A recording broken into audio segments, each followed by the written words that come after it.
안녕하십니까. 반갑습니다. 오늘은요, 이렇게 결혼식을 하기 위해서 이렇게 지금 뚜엠바오에 와 있는데요. 제가 이제, 이렇게 보면서 지금까지 이제 서류를 진행하면서, 이런 부분들은 좀 알려줘야 쓰겠구나, 이런 생각이 들었기 때문에 제가 지금, 이렇게, 서류 진행 과정에서 이렇게 이런 문제점이 드러나면 그때그때 알려드리려고 합니다. 그래서요, 우리가 상담을 받으면 뭔가가 얼마 남아있느냐도 물어보거든. 6개월 이상 남아있어야만이 한국에 나갈 수 있기 때문에요.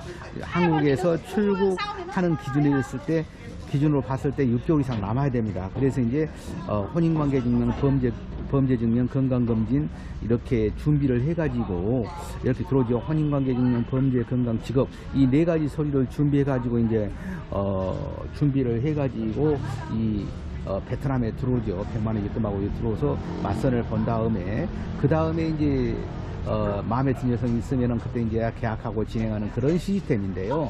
여기서 이제 만약에 이제 보통 보면은 들어올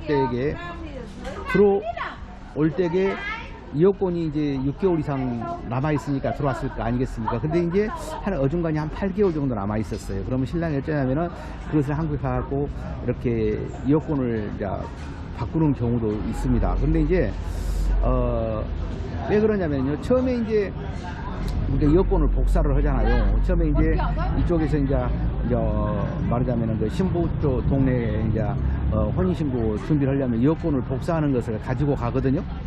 복사하는 것을 이렇게 같이 제출을 해요. 신랑 것을요. 그래서 이제 같이 제출하는데 중간에 여권이 바뀌면은요 약간 크레임이 걸려요. 그러면은 그때 이제 나름대로 이제 말하자면 뇌물을 주락한단 말이에요. 그것을 그러면서도 굉장히 그 뇌물을 주락하면서 쉽게 주락하지 않고 굉장히 뭐 대대하게 주락을 해요. 그럴 필요가 없는데 어떻게 보면 우리가 준비만 한다고 한다면 그렇게 할 필요가 없는데 그런 현상이 발생하게 되는 거거든요. 그래서 이제 제가 이제 말씀드리고 싶은 뭐냐면은 여권이 6개월 7개월 남아 있을 때에 이렇게 이제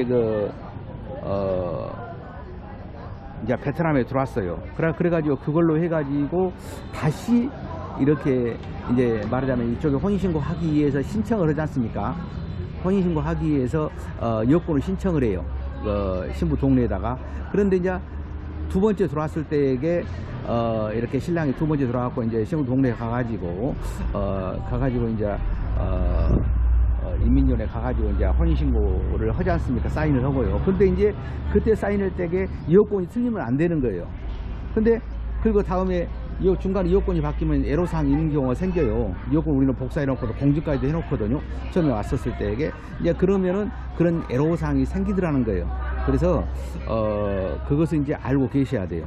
그래서 이제 여권을 바꿀 것 같으면 미리 이쪽에 혼인신고 접수하기 전에 미리 말씀을 하셔가지고 이렇게 전혀 지장이 없게끔 이렇게 이제 해야 된다, 이런 말씀을 드리는 겁니다. 그래서 이제 이렇게 여권이 많이 남아 있으면은 괜찮은데 어정쩡하니 1년 2년 남아가지고 있으면 중간에 여권을 바뀌게 되면은 이렇게 문제가 생길 수가 있다는 겁니다. 그래서 이제 그 부분에 대해서 제가 말씀을 드리는데요.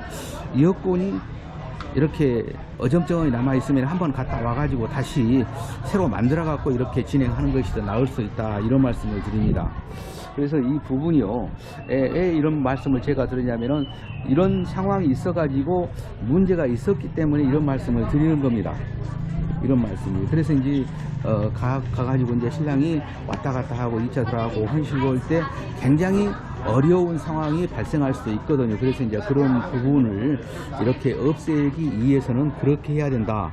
그래서 이제 제가 이제 말씀을 드리고 있는 것입니다. 그래서 이제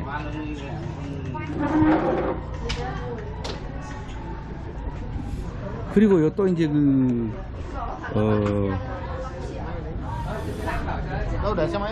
이제 그게 이제 굉장히 중요한 부분이거든요. 그래서 이제 그것을 제가 이제 말씀을 드리는데, 왜냐하면은 그것이 이렇게 어정쩡하니 이렇게 했다가 다음에 돈이 들어가지 않아야 할 돈을 들어가는 경우가 생겨요. 그래서 우리 신랑도 그런 신랑이 있었기 때문에 제가 이제 이렇게 기회가 있을 때 말씀을 드립니다. 이제 정리해서 말씀을 해드리면요.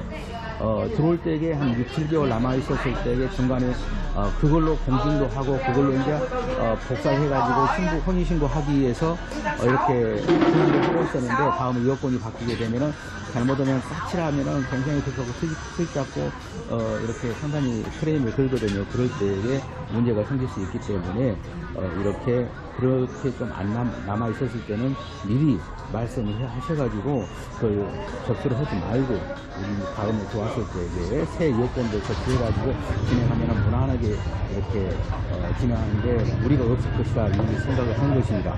그래서 이런 부분을 제가 말씀을 드리는 것이니까요. 꼭 참고하셨다가 꼭 이렇게 참고하셨다가 이렇게 실천할 수 있게끔 이렇게 해주세요. 그러면은 진행할 때도 큰 어려움 없이 진행할 수 있으리라고 생각합니다.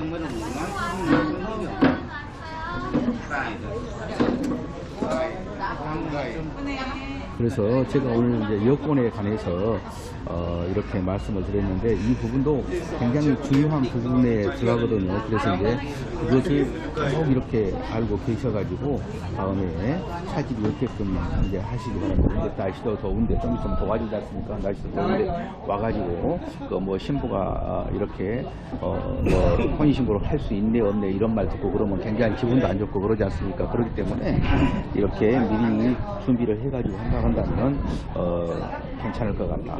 그래서 이제 그런 부분들은 이렇게 들어올 때만 이렇게 하고 그래서 이제 한국에 가가지고 여권을 만들어가지고 준비하는 거예요. 그러니까 말하자면 이렇게 보시면 됩니다. 결혼할 때와 끝에 신부가 나갈 때 여권이 똑같으면 좋다. 한 여권으로 계속하면은 이렇게 무리 없이 진행할 수가 있다. 물론 안 되는 건 아닙니다. 그런데 이제 그것 때문에 상당히 이렇게 신랑이 얼굴 붉히고 뭐 이쪽에서 혼인신고를 해주네 안 해주네 그러면 굉장히 기분 나쁘거든요. 그런 경우를 제가 말씀을 드리고 있는 것입니다. 그래서 이제 그런 부분이 없도록 차고 없으시라고 이런 말씀을 제가 드리는 것입니다. 네. 감사합니다.